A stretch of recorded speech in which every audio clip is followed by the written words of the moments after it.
ለሰው ልጅ የንግድ እንቅስቃሴ ፈርቀዳጅና መሰረታዊ ከሚባሉት ውስጥ ይመደባል። መንገድ ማህበራዊ ትስስርንም ለማጠናከር ያግዛል። የአንድ ሀገር እድገት መለኪያም ተብሎ ይነገርለታል።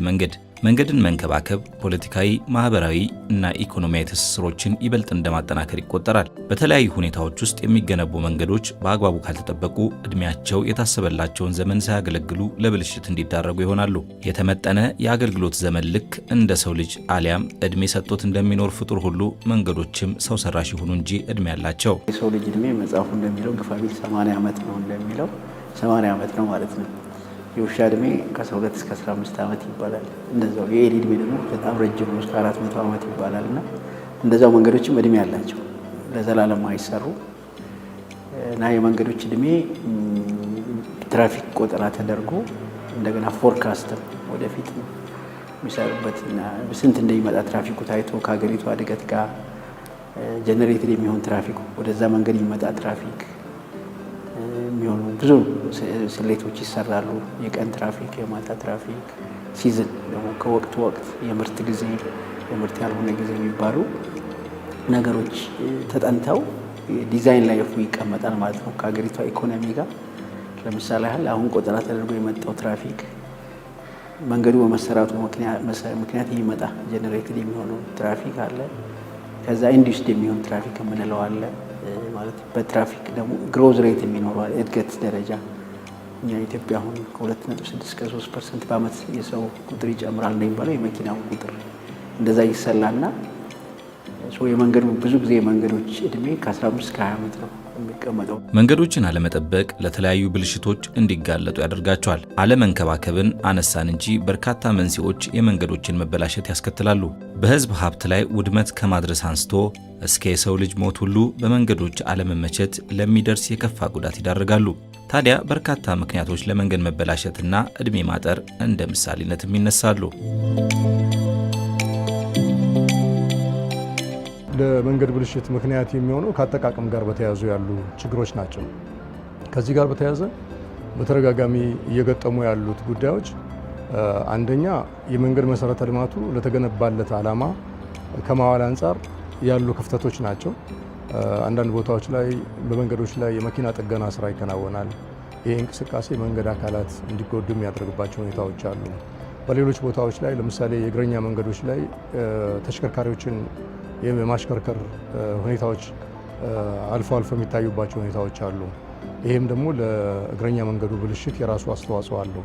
ከሁሉ በላይ ደግሞ በተለይ በክረምት ወቅት የሚኖረው የተፈጥሮ ውሃ የዝናብ ውሃ እንዲተላለፍበት ተብሎ የተገነቡ የድሬኔጅ መስመሮች ብለን የምንላቸውና በእግረኛ መንገድ ታች የተገነቡ የመንገድ መሰረተ ልማቱ አካላት በተለያዩ ባዕድ ነገሮች የሚመሉባቸው ሁኔታዎች አሉ። ማንሆል ብለን የኛ ሰራተኞች በየጊዜው እየገቡ የሚያጸዱባቸው ቦታዎችንም ጭምር ቆሻሻ መጣያ የሚደረጉባቸው ሁኔታዎች የድሬኔጅ መስመሩ አገልግሎቱ እንዲስተጓጎልና በተገቢ ሁኔታ ውሃ እንዳያስተላልፍ ያደርገዋል። በእርጅና ምክንያት ማለት ነው። በእርጅና ምክንያት ስንል መንገዱ አንድ መንገድ ሲሰራ ወይም ደግሞ ሲገነባ የራሱ ዲዛይን ፒሪድ አለ። ዲዛይን ፒሪድ ስንል አገልግሎት የሚሰጥበት ማለት ነው።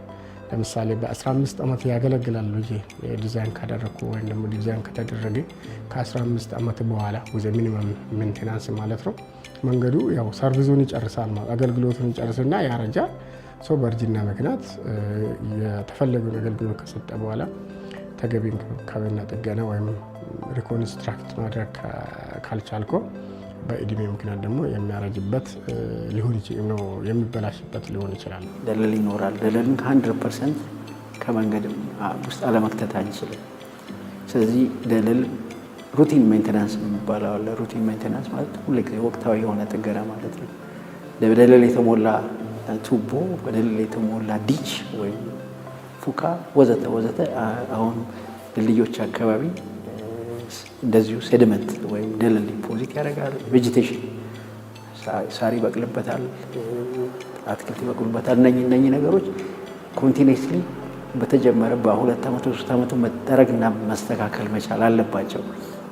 ከዛም ደግሞ ሎዱም እየበዛ በሄደ ቁጥር እሱን መከላከል የሚችልበትና ፌል የሚያደርጉ ፖትሆል የሚባሉ ትንሽ ቀዳዳዎች፣ ዲፕሬሽን የሚባሉ መስመጦች፣ ክራክ የሚባሉ መሰነጣጠቆች ወዘተ እያጋጠሙ ስለሚሄዱ እነሱን ጥገና ማድረግ ያስፈልጋል በየጊዜው እና ይሄን እየተከተልን ካልሄድንና ዝም ብለን ብንተወው መንገድ በአጭር ጊዜ ውስጥ ብዙ ወጪ የወጣበት መንገድ ለጉዳት ይዳረጋል። መንገድ ላይ የሚጠቀሙት የመኪና ወይም ደግሞ የተሽከርካሪዎች ክብደት ነው።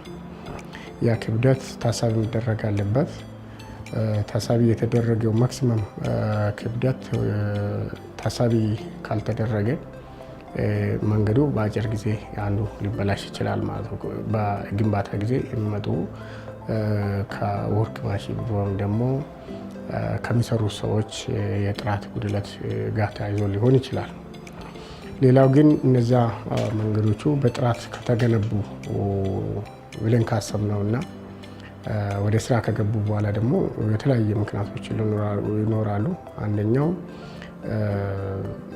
የሰዎች አያያዝ ነው። አያያዝ ማለት በሰው ሰራሽ ነገሮች መንገዶች የሚቆርጡበት፣ የሚበላሹበት፣ ውሃ አላግባብ ወደ መንገዶች የሚለቀቁበት ሊሆኑ ይችላሉ። ሌሎቹ ደግሞ በተፈጥሮ በዝናብ እና ያልታሰበ ጎርፍ ሲመጣ መንገዶቹን ሊያበላሽ ይችላል።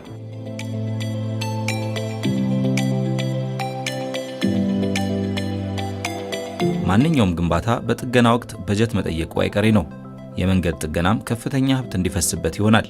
ይህም በተደጋጋሚ መንገዱ ለጥገና በሚዳረግበት ወቅት ከፍተኛ ገንዘብ ፈሰስ ይደረግበታል። ለጥቂት ሜትሮች የመንገድ ጥገና በርካታ ማሽኖች ማሰለፍና የሰው ኃይል መጠቀምን የሚጠይቀው የመንገድ ጥገና ምን ነው አዲስ በሰራው የሚያስብልበት ጊዜም አለ።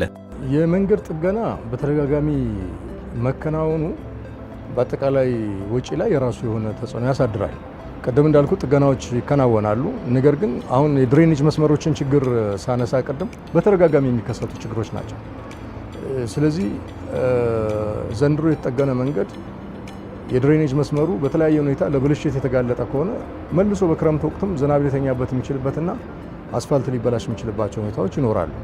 ስለዚህ ማሽነሪ ለጥገና ማሽነሪ ሞቢላይዝ ታደርጋለህ፣ የተለያዩ የጥገና ሪሶርሶችን ትጠቀማለህ። በዚህ ሂደት ውስጥ የሚፈጠሩ ሁኔታዎች ለዋጋ ከፍ ማለት የራሱ የሆነ አስተዋጽኦ ይኖረዋል። ስፔሲፊክ የሆነ ኪሎ ሜትር ውስጥ 1 ኪሎ ሜትር ወስደ በዛች ኪሎ ሜትር ውስጥ መንገዱን የምትጠግነውና የምትገነባው ግንባታ ወጪው ይበልጣል። ነገር ግን ያን ግንባታ መገንባት የማትችል ከሆነና ለጊዜው ለጥገና ልለፍክ ስትል እሱም ቀላል ወጪ አይደለም። ምክንያቱም አንድች የሆነ ቦታ ላይ ስትበላሽ ያለ መጠገን በጣም ብዙ ማሽነሪዎችን ታጓጉዛለህ። አስፓልቱን ለመስራት ፔቨር ታጓጉዛለህ፣ ዳም ትራክ ይኖራል፣ ኤክስካቫተር ይኖራል። ያችን የሆነችን ኤሪያን ብቻ ማለት ነው ሁለት የሆነ አካባቢ ያለች የተበላሸችን አስፓልት ለመጠገን ማሽኖችን ዘሆል ነው ሙቭ የሚታረጉ። ምክንያቱም ያችን አስፓልት ለመስራት ፔቨር ይፈልጋል። የተለያዩ ማሽነሪዎች ለአስፓልት ስራ የሚያስፈልጉ ሙሉ ማሽኖችን ታጓጉዛለህ። ከምትሰራው ቦታና የምታጓጉዘው ማሽኖቹ ስታይ ግን እዛች አካባቢ ላለችው ስራ ከማስራት አንጻር ወጪው በጣም ከፍተኛ ነው ማለት ነው። ከዛ አንጻር ነው ቢኮዝ አንድ ቦታ አይደለም የተለያዩ ቦታዎች ስለሆኑ ለዛች ትንንሽ ቦታ ብለህ ትልልቅ ማሽነሪዎችን ሙቭ ስለምታደርገው ወጪው በጣም ከፍተኛ ነው። ጥገና የሚያስፈልጋቸው ነገሮች አንዳንድ ቦታ ፖቶል ሊሆን ይችላል። ፖቶል ጥገና ለሚያስፈልጋቸው ቦታዎች ሪሶርሶችን ከአንድ ቦታ ወደ ሌላ ቦታ ሞቢላይዝ ይደረጋል። አንድ ቦታ ላይ ሆነ አይደለም የምትሰራው። ይሄ በራሱ የሚያወጣው ወጪ አለ። ሌላው የጥገና ማቴሪያሎች ላይ ለሰፊ ስራዎች አንድ ጊዜ ሚክስ አድርገህ የምትሰራውና ከዛ ደግሞ ለትናንሽ ስራዎች ደግሞ የምታደርገው ይህም ራሱ በጥገና ዋጋ ላይ የራሱ የሆነ አሉታዊ ተጽዕኖ የሚያሳድር ነው። የጥገና ወጪ ቀላል አይደለም ብለህ ያነሳው በጣም ትክክል ነው። ቀላል አይደለም። ብዙ መንገዶችም ስላሉ ነው ቀላል የማይሆነው እና በዚህ መልክ ብናየው ብዙ ወጪ እያስወጣን ነው ስቲል። ግን በጣም በሚገርም ሁኔታ ደግሞ ብዙ ወጪ አስወጥቶንም ቫልዩ ፎር መኒ አቺቭ እያደረግንበት አይደለም። ላወጣ ነው ብር ተዛማጅ የሆነ ሪተርን ወይም መልስ እያገኘን አይደለም። ለምን ቢባል ቅድም ያልኩ ነገር አለ። መንገዱ ሲጠና ዲዛይን ስታንዳርድ ወጥቶለት ስንት ትራፊክ ያስተናግዳል፣ ከስንት ዓመት በኋላ እዚህ ትራፊክ ላይ ደርሳል ተብሎ የተገመተ ዲዛይን ስታንዳርድ አለ። አሁን የገጠር መንገዶችን ብናይ RR50 ይባላሉ። በቀን 50 መኪና እንዲሄድባቸው ነው የሚሰሩት። ወራዝ ግን ኤግዛክትሊ የሄደበት ያለው ግን ከዛ በጣም ይበልጣል። ጥናቶች ተጠንተው ካመጡት እና ከነበረው በጣም ፈጣን የኢኮኖሚ እድገት ስላሳየ ቀድሞ ደርሷል እንትን እና መንገዱን ማሻሻያ ሲኖርብን እየጠገን ነው ስለሆነ ጥገናው በቂ ሆኖ ስለማይቆይ ለጊዜው አንዳንድ ቦታ መንገዱ ተቆርጦ ለማሳለፍ ወዘተ ስለሆነ ቫልዩ ፎር መኒ የምናወጣውን ለጥገና የምናወጣውን ያለውን በጀት በሚፈለገው መጠን ለውጥ እያመጣልን አይነት ነው ብሎ ማሰብ ይከብዳል።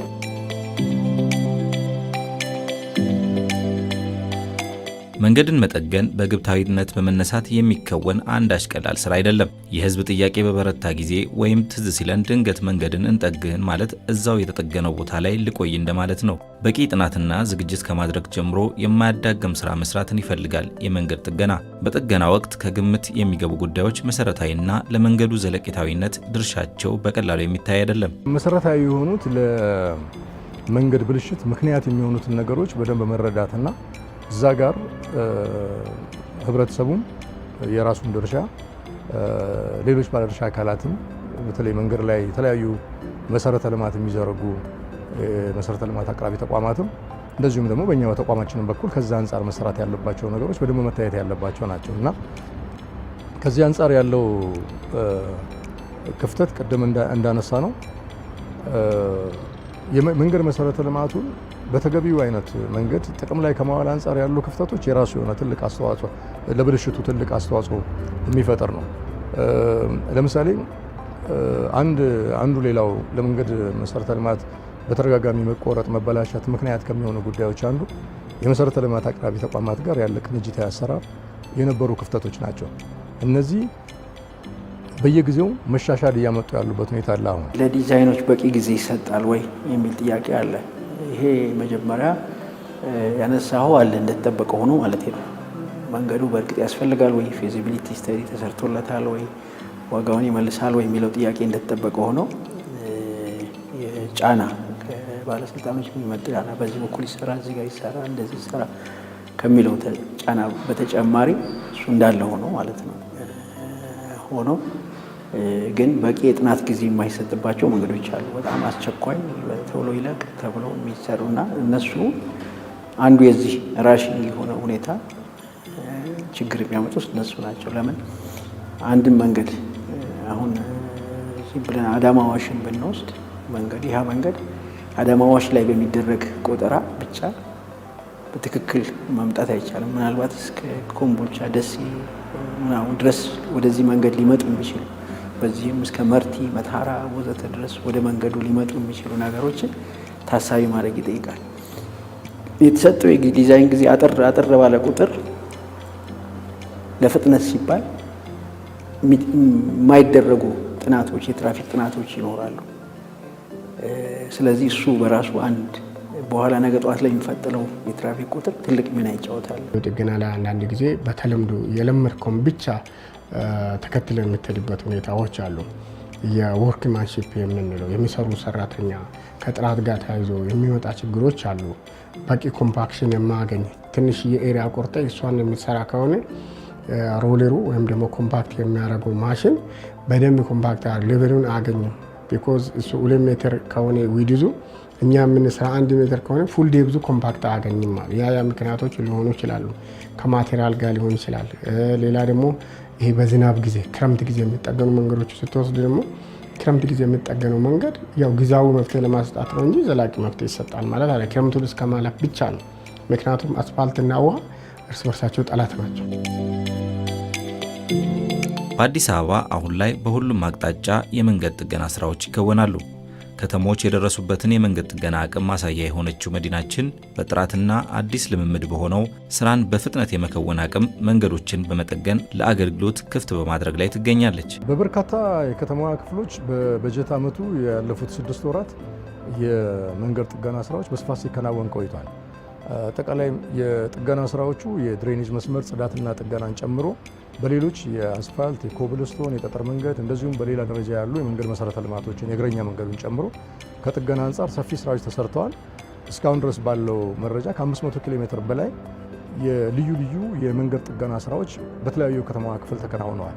ከአስፋልት መንገዶች ጥገና አንጻር ለምሳሌ አሁን በቅርቡ መርካቶ አካባቢ የተከናወነ ያለውን የጥገና ስራ ማየት ይቻላል። በሌሎች ቦታዎች ላይ በርካታ የከተማዋ ክፍሎች ላይ በሪሃቢሊቴሽን ደረጃ እንደዚሁም ደግሞ በመደበኛና ወቅታዊ ጥገና በርካታ የመንገድ ክፍሎችን ፖቶሎችን በመድፈን እንደዚሁም ደግሞ የሪሃቢሊቴሽን ስራዎችን በመስራት ሰፊ ጥገና ስራዎች ለማከናወን ታቅዷል።